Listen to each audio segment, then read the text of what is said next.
안녕하십니까. 급하게 연락을 받아가지고 굉장히 좀 급하게 또 제가 대신 발표를 하게 된 점에 대해서 양해의 말씀을 우선 드리겠습니다. 지금 코로나에 실제로 걸리셔가지고 굉장히 지금 몸이 편찮으신 상황이어서 제가 이제 대독을 하도록 하겠습니다.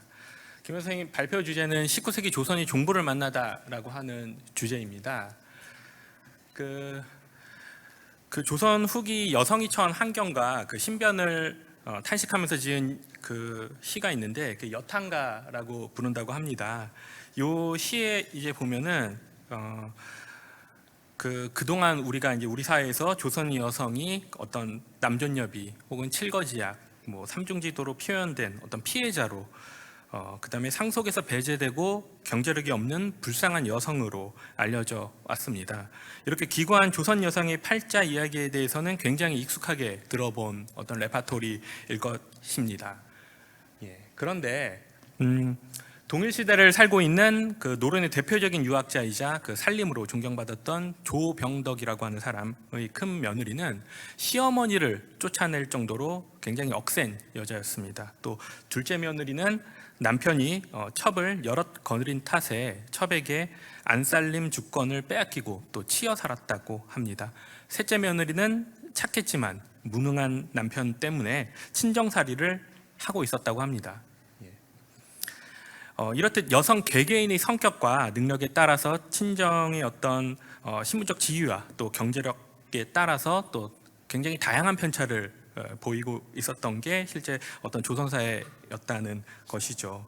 그래서 김영 선생님은 이러한 다양한 조선 여성의 존재 양태를 확인하기 위한 작업의 일환으로 특히 이제 치산, 그다음에 이제 경제 활동을 중심으로 초점을 맞추고 살펴본 겁니다. 이게 이제 그 여성의 가계 경영을 어떤 사적 공간인 가정 내에서의 여성의 위상을 확인을 했는데요. 특히 이 작업을 19세기 중반 홍성에 거주하고 있었던 그 유씨 부인의 사례를 통해서 가계 운영을 살펴보았습니다. 우선 이제 주로 이제 다양한 얘기들을 담고 있는데요. 책에는 워낙에 방대한 분량이다 보니까 실제로 오늘 발표에서는 주로 이제 3장에 있는 그 치산 문제, 경제활동 문제, 그 다음에 6장에 있는 어떤 여성의 사회적 연결망 부분, 이것은 이제 집안에만 갇혀 있었던 뭐 안주인으로서의 여성이 아닌 좀 활발하게 활동했던 여성의 모습을 부각하려고 하는 그런 시도인 것으로 보입니다. 우선 자료는 경술일기라고 하는 자료입니다. 방금 말한 그 유씨 부인이 충남 홍성군 갈산면에 새거 있던 안동김씨 그 김호근의 부인입니다. 이분이 작성한 업문 일기를 토대로 하고 있고요. 이 일기가 굉장히 좀 짧습니다. 1년 반 정도 되지만 노비들의 일상 업무나 수익과 지출, 그리고 선물의 품목이나 양, 경제 활동 등을 담고 있는 자료라고 합니다. 여기가 이제 충남 홍성군 갈산면의 위치이고요. 이 지역은 이제 18세기 말에 홍주 지역에서도 특히 장시가 발달된 곳 중 하나라고 합니다. 그렇다 보니까 부인이 이런 장시들을 잘 활용하고 있는 모습들도 보이고요. 또 서울하고 6일 정도의 거리로 가까운 거리라고 합니다. 이 지역이고요. 이게 수한리라고 보이는 저 동그란 원을 친 부분입니다. 우선 가족 구성을 잠깐 짤막하게 보면요, 그 부인은 23세 그 김호근이라는 사람에게 이제 시집을 옵니다. 그 안동김씨 김상용이 후손이고요, 경하사적이었던 탓에 좀 부유했다고 합니다. 그럼에도 불구하고 기본적인 어떤 양식과 운영비는 이 부인이 남편에게서 받았지만 어떤 여유로운 봉제사 접빙객을 위해서는 부인이 별도의 추가 비용이 필요했다고 합니다. 그래서 다양한 수익 사업들을 하고 있습니다. 우선 이제 일반적으로 여성들에게 주로 이제 이미지가 씌워졌던 것은 조선시대 전체 내내 봤을 때 어떤 묘지명 행장을 다 뒤져봐도 직조, 의복 생산, 그러니까 여공, 치산으로 강조되고 있는 모습들을 볼 수가 있고요. 육시 부인 역시 이러한 생산 활동을 하고 있습니다. 여기에 더 하여서 가작지 농업 같은 것도 하고 있는데요. 이것은 이제 뭐 배추나 무나 어떤 이런 주변 작물들을 키우는 거, 그다음 가축을 기르는 거, 그다음에 양잠 활동이 가장 대표적인 어떤 활동이 있습니다. 또 이제 주요한 것은 사실 이런 것보다 이제 면포 생산 활동을 굉장히 이제 주요한 수입원으로 쓰고 있는데요. 요거는 이제 본격적으로 보면 1850년 4월 7일에 면화밭을 처음 갈기 시작해서 뭐 11월 농사 끝나면 노비들이 방적, 그러니까 실을 생산하기 시작했다라고 합니다. 유씨 부인은 면포 제작을 인근 지역에 거주하고 있는 어떤 여성들, 그런 방적업자들에게 맡기고 있음을 볼 수 있고요. 그리고 각 공정들을 감안해서 공임비를 설정을 하고 계산해서 지급하고 있다는 점입니다. 부인은 총 24명의 그 여종, 비가 있었음에도 불구하고 외주를 주었는데요. 이것은 그 12승짜리 고급 면포 제작을 위해서는 당연히 전문 기술이 필요했기 때문입니다. 또 부인이 생각하기에 수익률을 높일 수 있는 방법이 바로 이처럼 본인이 직접 제작하는 것보다 이렇게 공임을 주는 것이 수익률을 올리기에 유리했다고 판단을 했기 때문입니다. 어쨌든 이 기사를 통해서 우리는 유씨 부인이 집에서 목화솜을 생산을 하고 무명실을 제작한 어떤 방적 공적까지는 하지만 그 이후에 방직을 하는 공적은 인근 지역의 직조인들에게 임금을 받고 대행하고 있었다는 점에 주목을 했다는 점입니다. 또 하나는 이 기사를 통해서 19세기 중반 호서 지역의 여성들이 직조 공임을 도대체 얼마나 받았는지, 또 공임이 어떤 방식으로 계산되었는지 알 수 있는데요. 예컨대 유씨 부인과 여성 직조인 간의 그 12승 명포에 대한 그 공임 비용은 1척당 2푼 5리로 합의돼서 하루 임금이 한 7.3푼 정도로 추산된다고 하고 있습니다. 그러니까 이제 과거 노비들이나 간의 여성들에 전담되었던 직포의 일부분들이 임금 노동자, 그러니까 19세기에는 어떤 이런 여성 임금 노동자들의 어떤 출현하고도 맞물리지 않을까라는 말씀을 하고 계시고요. 그 공임비가 남성들이 받는 임금에 비해서 결코 낮지 않았고 오히려 더 높은 부분도 있었다라고 하는 부분을 이야기를 하고 있습니다. 이거는 이제 조선 민화에서 여성들이 방직방적하는 모습이고요. 부인은 12승짜리 면포 제작을 외주 주는 것으로만 이제 끝나지 않고요. 이 사례를 보면은 이 면포를 시장에서 또 구매해서 사용하고 있고요. 그 구매한 것으로 또 의복을 생산, 스스로 의복까지도 생산하는 것으로 한다고 이제 볼 수가 있습니다. 이건 이제 그 부인이 여성복을 판매했었던 일기에 나온 기록들입니다. 상당히 뭐 다양하고 자세하게 있는데요. 예컨대 이제 1년 반치 일기에 보이는 이 동안 의복을 판매한 이 부인께서 의복을 판매한 수치만 총 14회가 나옵니다. 앞서 언급한 12승짜리 50층 면포 수익률이 약 20량 정도라고 하는데요.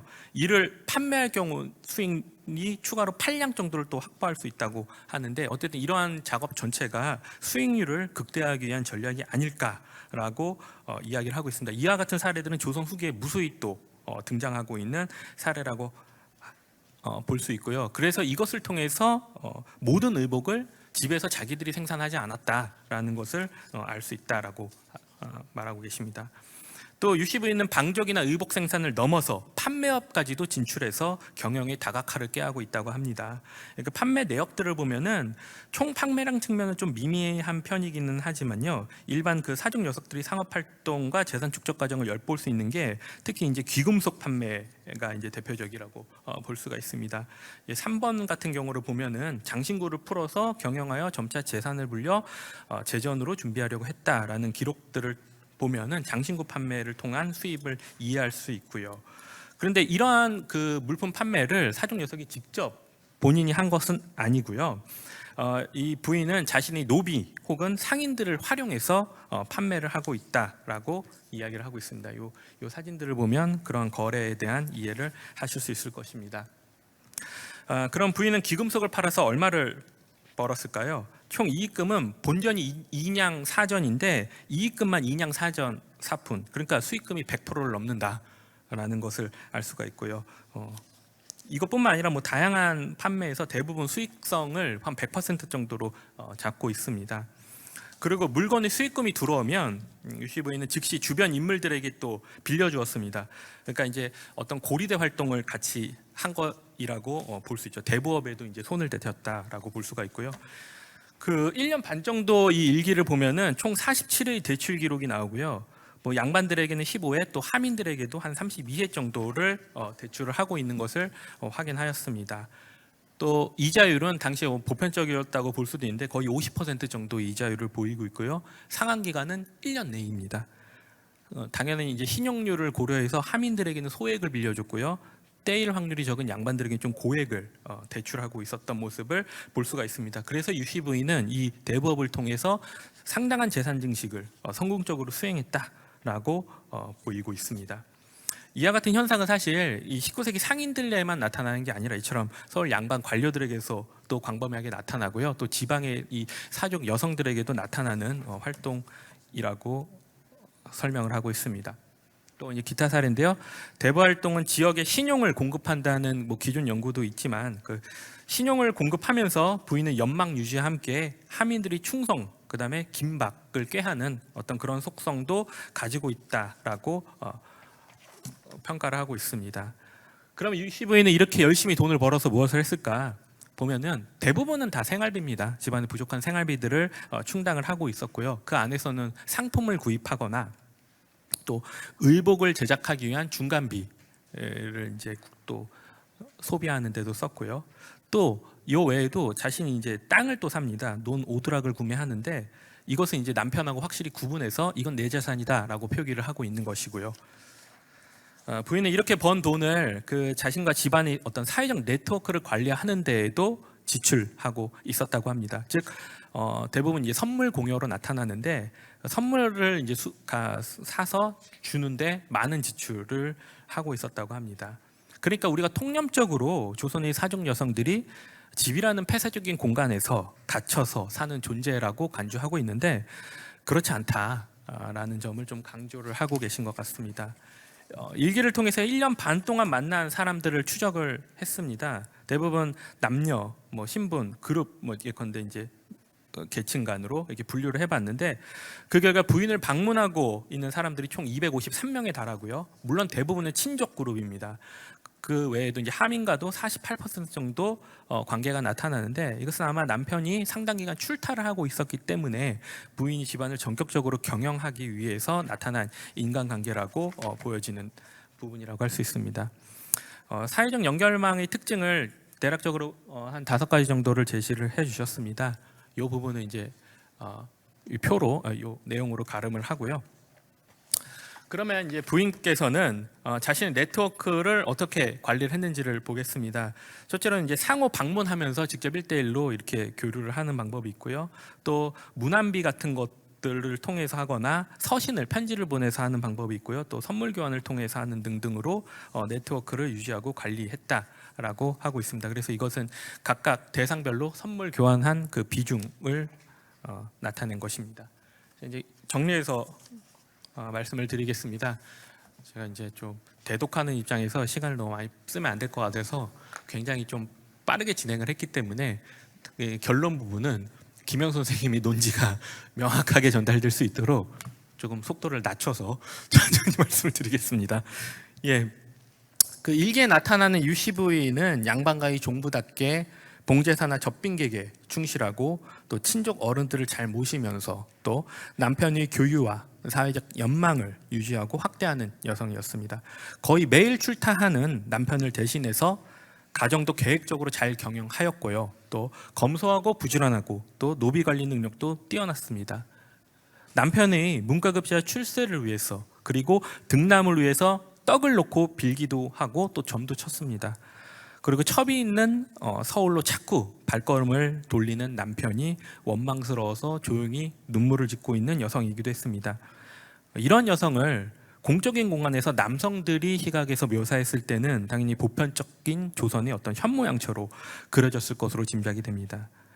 그런데 이러한 평범한 사족 여성들의 실상에 대해서 살펴본 결과 꼭 그렇지만은 않았다라는 것을 이 글에서 보편화시킬 수는 없지만 이해할 수 있다는 거죠. 사적인 공간에서의 그녀의 삶 자체는 굉장히 경제적이고 또 역동적으로 자신의 삶을 개척하고 또 추구하는 어떤 능력자의 삶을 살고 있는 모습이었다라고 볼 수가 있겠다라고 하는 것으로 마무리 짓고요. 발표를 마치도록 하겠습니다. 예, 감사합니다.